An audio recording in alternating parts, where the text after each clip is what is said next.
Okay, I'd like to welcome everyone to today's webinar with Dr. Robert Eiler.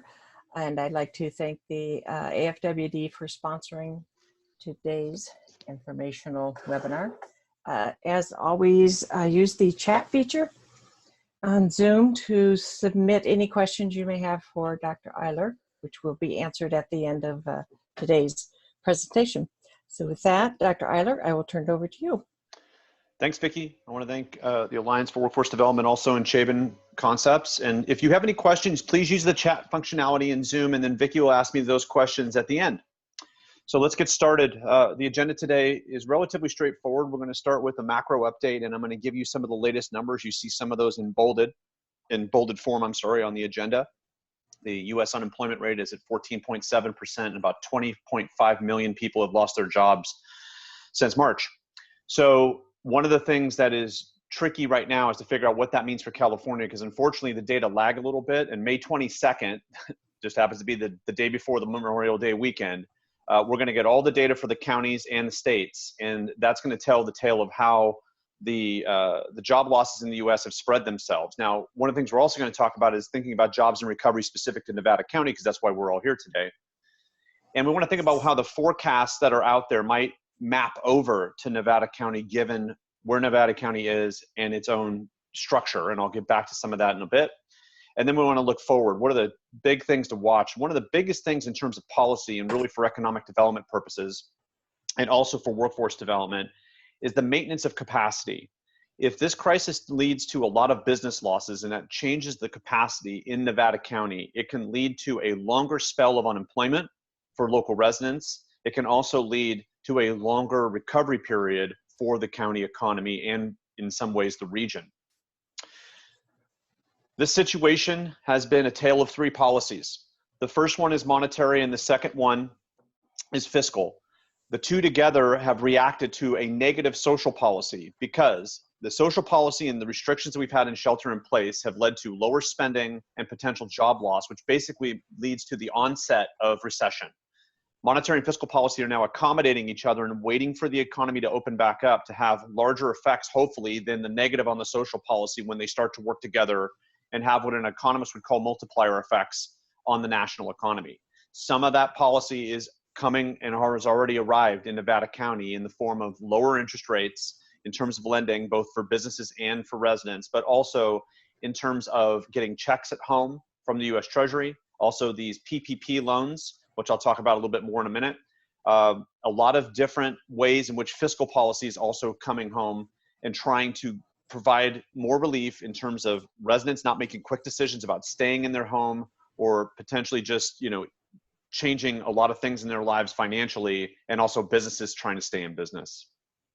Some of the data we've got recently, though, that are updates are what happened with US GDP in the first quarter. So this is one of the bellwether pieces of data in terms of determining the depth and duration of a potential recession to come. And it seems very short time ago, even though it was over 10 years ago, when the Great Recession began. And we were watching these data very closely to see how deep we would go and if we would turn the corner. And it was the policies, monetary and fiscal, all came together about 2 years after the identification of the problem.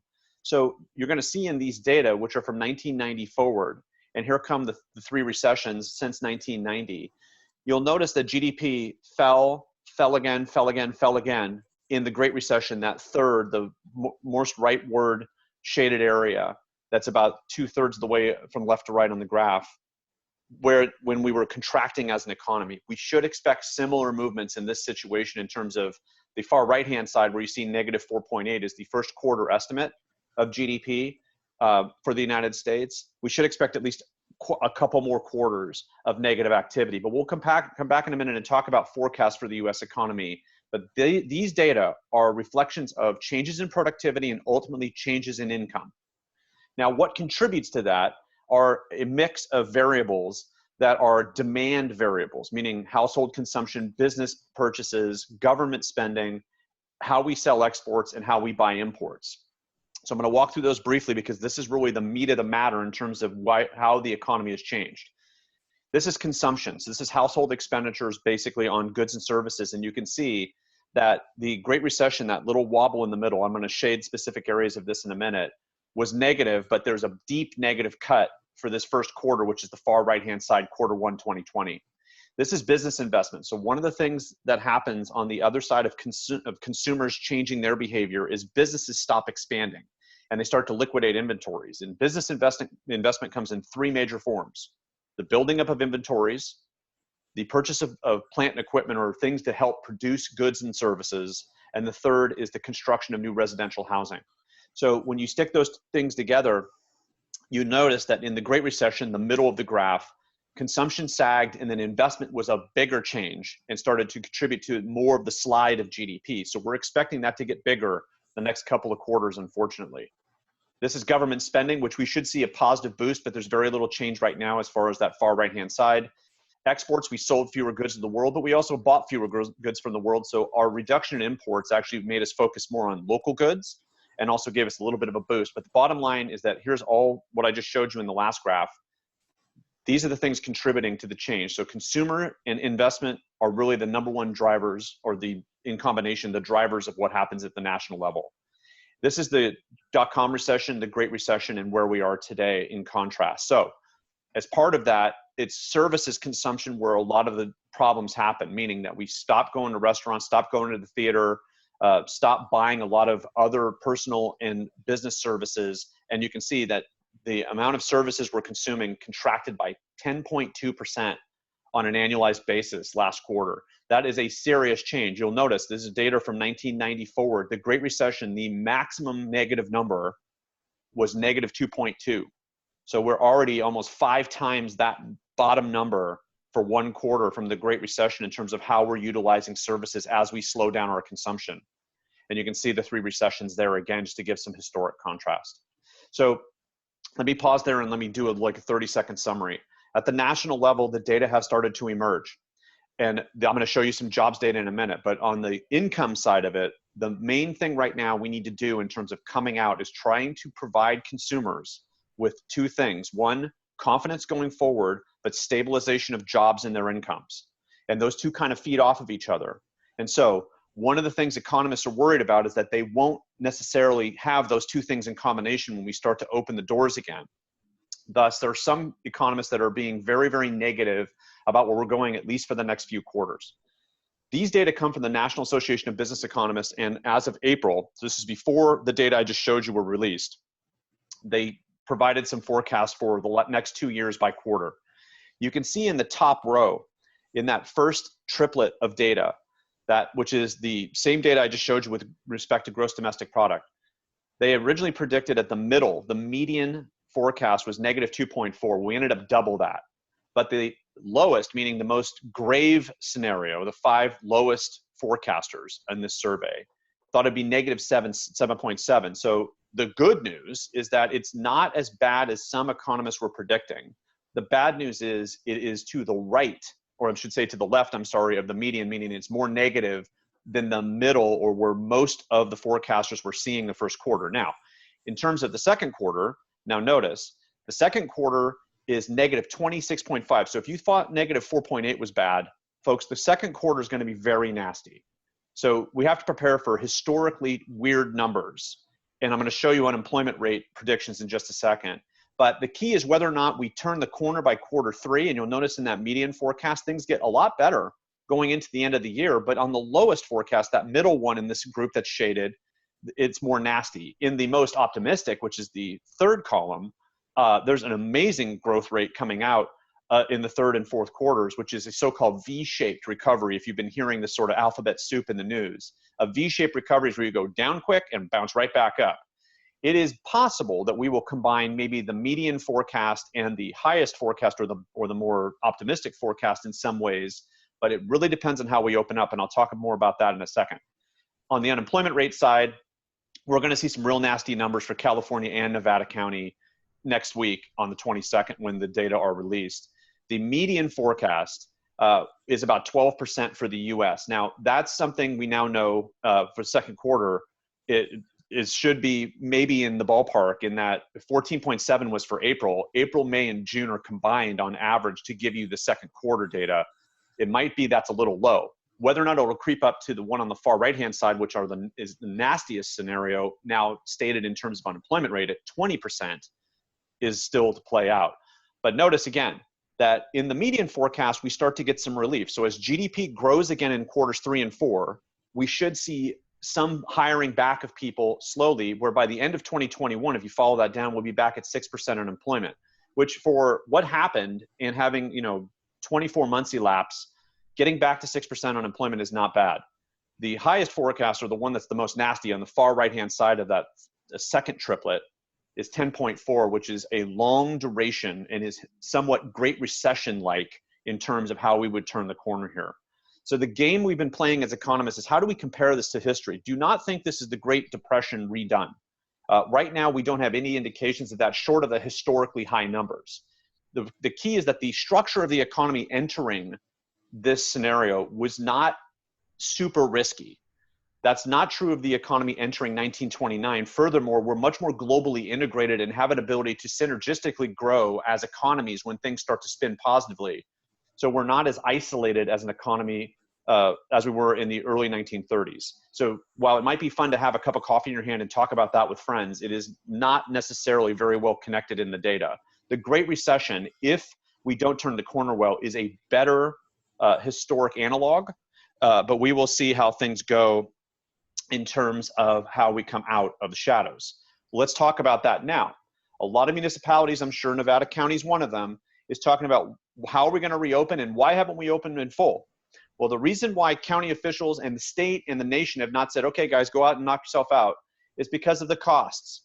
In the short term, we don't want to reinfect and overload our healthcare system, because that's exactly what we're trying to avoid in the first place. If we do that, we'll end up shutting down again, and that's the last thing we want to do, is go back to sleep as an economy because we didn't do the right thing coming out with respect to reinfection. In the long term, what we're really trying to do, and this is critical, is we don't want to change the cost of doing business, because then that can affect the capacity of our economy to provide jobs and income. However, the lure, especially after weeks of being basically in hibernation, is to get that spending and those jobs back and get the tax revenue flowing to our municipalities. I'll talk in a bit about how there's some municipal pressure coming. In the medium term, we hope that we make adjustments in a sense, get back to work where we're prepared for a reinfection. We're kind of betting it'll be relatively mild, or a vaccine will show up. But either way, we're going to make adjustments to where we're not likely to go back into full shelter in place if the fall and winter end up having another round of the virus. And in the long term, and this is the fun, good opportunity part, will we see adaptation, innovation, and entrepreneurship that actually reduces the long-term cost of this issue to business? And in a sense, even if it does come back, we're prepared.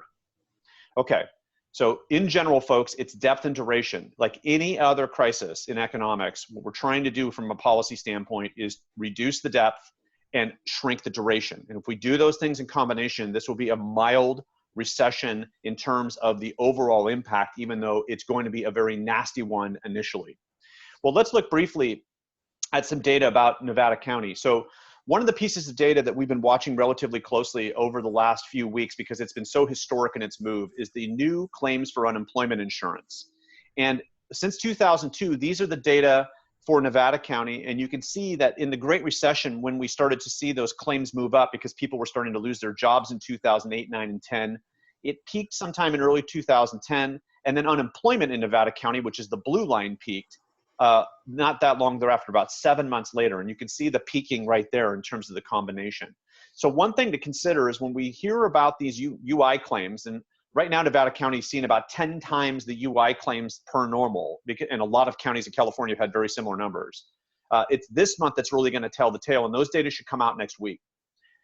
With respect to that, we are seeing, believe it or not, the peak of that data at the US level, which historically means on average about 12 months later, unemployment peaks. And that's why you're seeing some of those forecasts I showed you before be a little less pessimistic, but still, excuse me, still showcasing maybe 4 to 5 quarters of some problems. These data are for Nevada County as compared to March 2019. They came out last month, so figure like, what it looked like from last year, the changes. And what is tricky here is that these data are already archaic in some ways, because there's so much stuff happening in terms of job markets that while this is true for March, how reflective it is of what's really going on the ground is suspect. But I want to show you these because this is what we have as of today. And it suggests that Nevada County had a little bit more change in labor force, meaning that people basically either lost their job and did not seek unemployment, or lost their job and did seek unemployment. But that contraction in net was a little larger than the contraction in California. For employment, we saw a larger percentage of Nevada County residents lose their jobs. These data are for the residents of Nevada County, not those that work in Nevada County and might commute in. And then the amount of newly unemployed was actually a little less, which suggests that more people left the labor force rather than, losing their job and actually trying to stay in the job mix by collecting unemployment insurance and waiting to find new work. Here's from an employer standpoint. So for the employers in Nevada County, these are the data for specific industries. And you can see this, there's contractions here and there. Not that bad, generally speaking. Manufacturing's a little bad on the percentage side, but the actual total numbers are not that bad yet. We should expect these to surge quickly. Construction's a little bit flatter. I don't show construction here because the construction industry is somewhat non-comparable because some places had construction continue, some places didn't. Next month, I'm going to show construction overall because then we're going to have more, we're going to have at least more of a run in numbers and not just 1 month of data when this started. But the key is that rural California has been somewhat buffered in total on this against the state on average, because the state on average is really driven by our urban areas. And the urban areas, as you can see here, are really driving some of that contraction with respect to the averages versus Nevada County as an example of rural California. But expect these data to get very ugly for April. Okay, why are they going to be a little nasty? It's because there's some serious factors and areas of vulnerability. Our travel-related businesses are seriously vulnerable and have been. So local restaurants, local hotels have had a big downturn in demand, regardless of their ability to do takeout or not, simply because we're not spending as much. On the manufacturing side, we've seen supply chains slow down. So thinking about cannabis in Nevada County as an example of this, we're not sure how that market is going to fully move around because there's still this sort of hybrid market out there between being in the shadows and actually being overt businesses based on the legal aspects of being able to do that in California. But in many ways, how that market spins might help Nevada County spin out if cash starts to flow to that market one way or the other. Construction, we are hoping that home building will continue. The housing market locally, like all of California, has some threat if people stay out of their jobs with a relatively long spell. We will see how that plays. Healthcare demand, we had our hospitals were ready to go and they beefed up some staff there, but then other places like your local dentist, your local chiropractor, your local podiatrist, even your local surgeon may have been out of work or not have as much demand because we couldn't go to work. They were really holding that healthcare space for people with COVID-19. And this is another argument in rural California is why haven't we opened this thing up? Well, we're starting to see some of that and it's starting to roll out very soon. On the government side, our cities and counties are going to have some serious threats. Why? Because the tax revenue is going to shrink in at least the next few quarters. What the reaction there is very important because if people are out of work and social services demand increases, we see a contraction in the number of workers. There's going to be less supply of government services to go around at the same time that demand is rising. So that balancing act is very tricky because government normally lags the decision processing of the private sector. And then finally, our low-wage workers and a lot of our retired workers. Nevada County, like other parts of rural California, has a mix of folks that are a little younger and also folks that are a little older. And so we got to watch those folks both on fixed income, but also in low-wage jobs and whether or not they can stay in their homes and furthermore are going to stay in the area. Because what we don't want to do is we don't want to lose labor force because we weren't thinking about how to help those people. But it is a tough environment given the way government is slowly contracting. This announcement came out on May 8th from our governor, and these are the industries that we're seeing slowly reopening at the state level. Some of this, like manufacturing, is very good for Nevada County, and we will see how the rest of it plays out. But for most of California, this is just the beginning and is actually relatively small in terms of the total footprint of the California economy. Part of that is because retail and restaurants have not opened up in full yet, even though some places are talking about opening up their malls and their other shopping areas because there's some potential physical distancing there. I want to show you some data about Nevada County in terms of the risk exposure with respect to taxable sales, because it does suggest that when the labor data come out, how nasty is it going to be in retail trade and in restaurants? Well, here's Nevada County and here's California. So Nevada County generally has a little bit more risk exposure to retail and restaurants contracting in demand than California as a whole. So it's likely that the County of Nevada and the cities, as you're going to see in a minute, will face some pressure if sales tax revenue is one of the big drivers. But the key here is the percentage that is connected to the worst case scenario with respect to contracting labor markets. Here is Truckee, here's Grass Valley, and then there's Nevada City. So they're all kind of weaving around or a little bit higher than the county average and then also the state average. But the key is there's just some municipalities that are going to need a little bit more help on the economic development side. And then ultimately thinking about it from a workforce development side, if those folks lose their job, are there workforce development opportunities? And I'll come back to that in a minute. Here's the housing market. I just want to show this briefly because Nevada County has seen relatively slow growth over the last couple of years in terms of housing prices. California's moved a little bit more quickly. And Placer County's actually moved a little bit more quickly as well in terms of thinking about an adjacent county that might be seeing a little bit more growth. That's something to watch. How do our housing prices evolve if we have longer spells of unemployment? And that's why for rural California, the last recession taught a lesson that economic and workforce development need to come to bear on rural areas because there's, generally speaking, not as much economic activity to pull you out of a hole once dug. And this one, it'll be intriguing to see, and I'll talk about this at the very end, what actually happens with rural California in terms of the demand for housing with people now potentially telecommuting. In the short term, municipalities are going to have some concerns. I talked about taxable sales falling. Expect TOT to also be falling dramatically from original budgets. Will construction slow down, which can change the way that permits and fees are paid for? Will we have a property tax shock like we did in 2009, 10, 11, if housing prices contract? Will cost of social assistance and the provision of social assistance change because we're seeing more demand? You should expect that, especially as unemployment rises. And will we see shifts that aren't necessarily the choice of the local government? Will we see people think about retiring and saying, okay, this is it, and I want to lock my pension now before I'm either furloughed, I'm laid off completely, or I have to take a pay cut? Watch for that strategy mix in terms of workers and what that means for our local governments in terms of providing services. On the focal side of providing economic development triage, we need to think about that there's going to be a shadow cast. Tourism is going to be one big place, and tourism in our local downtowns, especially in places like Grass Valley and Nevada City, those places rely on some flow of movement of tourism during the summer to sort of subsidize our local merchants and restaurants there. We want to watch very closely how big a problem has been created and where help can be provided immediately. And some of that's already passed, unfortunately, because some folks have probably already decided that this is it and I can't make it through this time rationally, given the other things I have to do. So construction is another piece, trying to keep construction going. Construction has these beautiful multiplier effects that can happen in the local economy if it keeps going and actually grows out of this. So the hope is that with lower interest rates and some stabilization of local incomes and jobs, hoping that the policies come to fruition, we might not have that much of a change in housing prices, which will keep residential construction cooking along.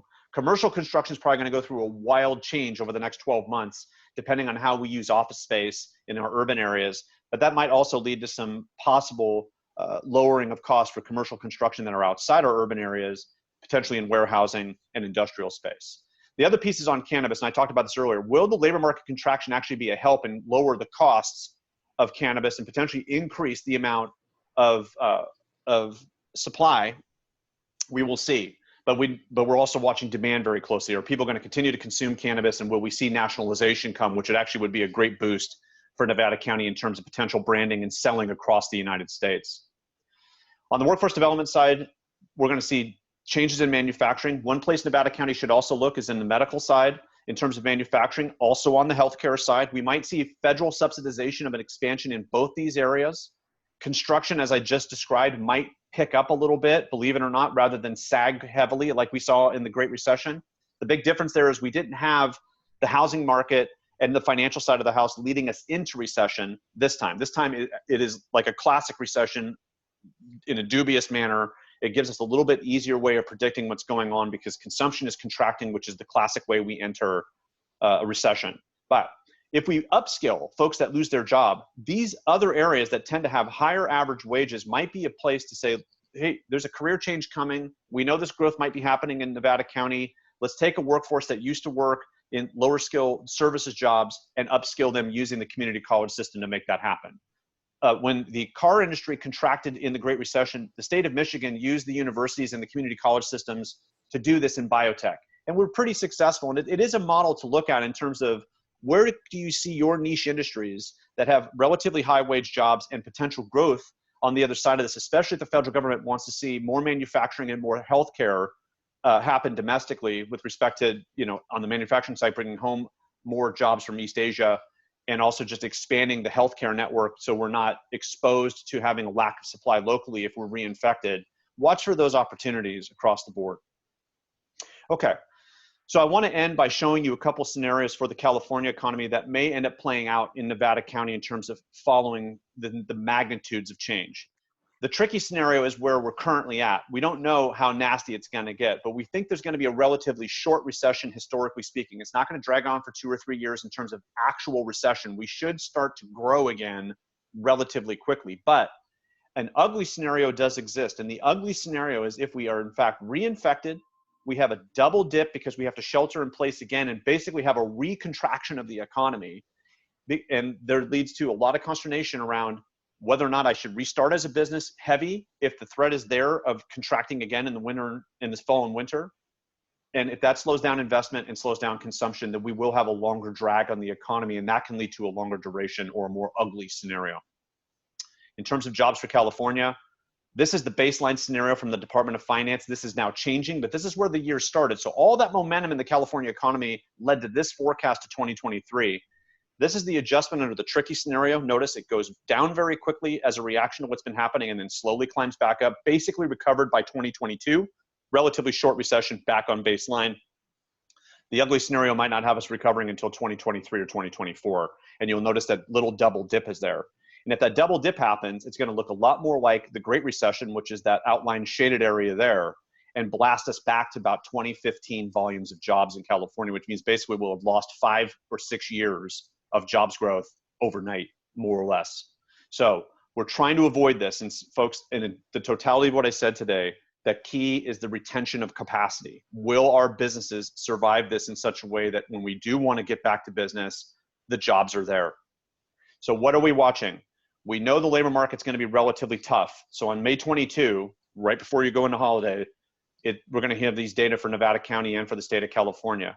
We're shifting our focus now to continued claims for unemployment. The duration of being on unemployment tells as much of a tale as going into unemployment as with respect, to the duration of a recession.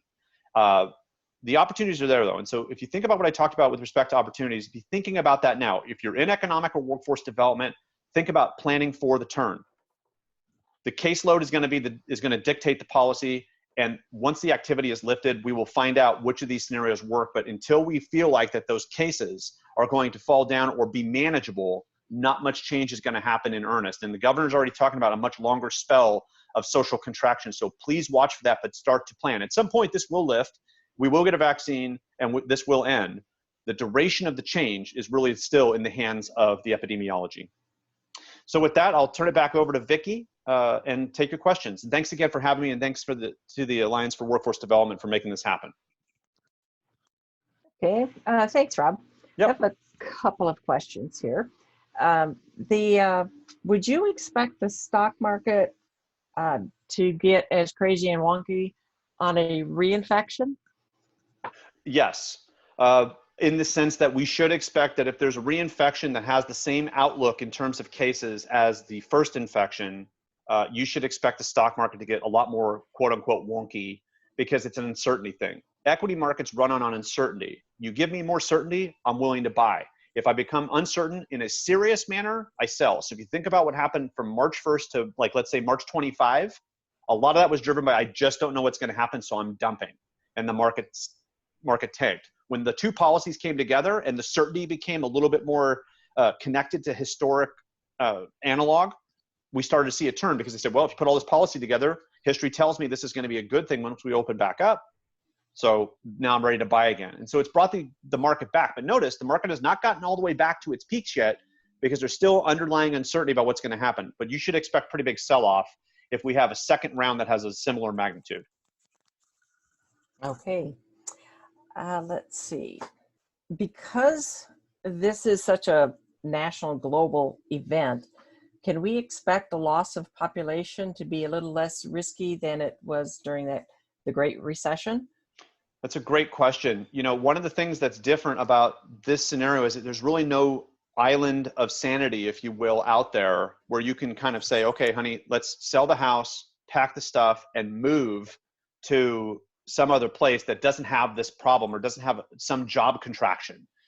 Because it's just so generalized, it's likely that there's not going to be one place you can go. So there won't be this sort of mass out migration. The problem, and this is where it's going to get more tricky, is if we open up different from each other, and let's say California is one of the last places to open up, you will see on the margin people pick up, leave, and in a sense sell their homes because they can't find a job locally, but they may be able to find it in Minnesota, North Dakota, Iowa, places that are more rural, but have now opened up because they had fewer cases and have had the 10th Amendment ability to basically open up on their own. Now, the trick in that for California is that California can't lay too long behind because it will shift labor resources someplace that will change the housing market. And that's really the game right now, is we've got to open up in a way that is safe, but recognizes that the economy needs to get going again and not have a large threat to our housing market. If we do it in sync with other places, and this is why Washington, Oregon, and California kind of combined forces and are attempting to roll out at the same time, that's where most people end up going, is staying on the West Coast. So we will see how it goes, but you should expect that threat to be there if we don't roll out relatively soon after the majority of states roll out or are on the front end of that. Okay, thank you. You bet. All right, this question, she says, maybe slightly off topic. What is our defense as a small local business to compete with unemployment? Do you think we'll see a resurgence of the proactive, better quality applicants who are first to apply, and then a second round of applicants who will apply after they realize that UI is not going to last forever? Yes, you should expect that, which is classic in downturn scenarios, that the folks that are the most productive and want to get back to work tend to be the ones that apply first when there's job openings. But at the same time, this is so generalized that it may be that the more productive folks look at changing careers and leave a specific business's labor force and move on to something else, that leave you with that sort of second and third pool of people.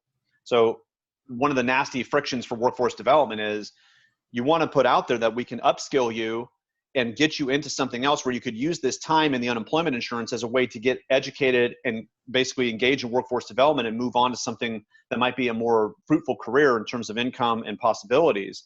At the same time, that leaves a gap in the original labor market that worker was in. So there's always that opportunity cost when you look at shifting labor markets, especially when most of the labor market is somewhat affected.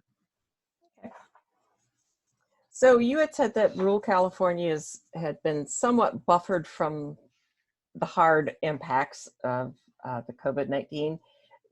Do you think this holds true for the recovery, that it might be a little easier and faster? So yes, I'm hoping it is, in the sense that you will not have had as much business and job loss as a percentage of the overall economy. The trick is that you're also not going to be 100% immune to it. So the urban areas are going to be more impacted initially, but may also have a larger economic engine to come back more quickly. One of the tricky pivotal points in this is whether or not we are going to change the way that we work, where we work, which actually might be a renaissance for rural and suburban California, where people say, look, I don't want to be in the city anymore for multiple reasons.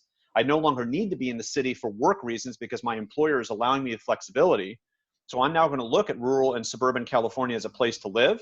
And that could feed housing markets. And in fact, Zillow is predicting that that's exactly what's going to happen in rural California. And for Nevada County specifically, is looking at a great housing year vis-a-vis the last couple of years, because they're seeing people wanting to move to places like Nevada County, utilizing their ability to work from home and wanting to be in a place that's a better lifestyle. So we will see if that plays out. And that's where rural California might get the most juice out of this situation, is to provide higher wage workers that come to you as residents, which is something I talked about 10 years ago as a way of thinking about economic development is maybe looking at moving a telecommuting or transportable workforce that's bringing higher wages rather than to try to find an employer who would then have to find workers to generate those higher wages. We might finally get that based on shifts that are demanded by public health. Okay, great. I don't see any other questions right now. I will say that, folks, if you do have a question that comes up later, feel free to email Dr. Eiler. His email, I think, is there. Yeah, and you could also email Tracy Holt at the AFWD, and we will get your questions answered. Okay. Thank you again, Dr. Eiler. Appreciate it. And Thank you, thank you, AFWD. Thanks, folks. Take care.